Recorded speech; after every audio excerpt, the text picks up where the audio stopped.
జక్కయ్య చూడు ఏం చేశాడో. యెరికో పట్టణంలో జక్కయ్య అనే వ్యక్తి ఉండేవాడు. అతడు చాలా పొట్టిగా ఉండేవాడు. యేసుక్రీస్తు ఆ పట్నం వైపుగా వస్తున్నాడని తెలిసిన వెంటనే ఆయన్ను చూడాలనే తపనతో జక్కయ్య ముందుకు పరుగెత్తాడు.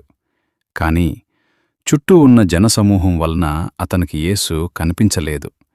అందుకే ఆ ప్రాంతంలో ఉన్న ఒక పెద్ద మేడి చెట్టు ఎక్కాడు జక్కయ్య. చెట్టుమీద నుండి యేసును చూడగలిగితే చాలు అనే ఆశతో ఎదురుచూశాడు.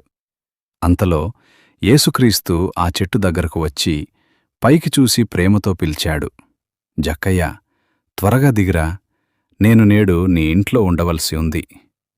ఈ మాటలు విన్న జక్కయ్య ఆనందంతో కన్నీళ్లతో చెట్టు దిగాడు. సంతోషంతో యేసును తన ఇంటికి తీసుకెళ్ళాడు. ఈ కథ మనకు చెప్పేదొక్కటే: యేసును మనస్ఫూర్తిగా వెదికేవారిని యేసు తప్పకుండా కనుగొంటాడు. మీకీ స్టోరీ నచ్చితే లైక్ చేయండి, అలాగే సబ్స్క్రైబ్ చేసుకోండి.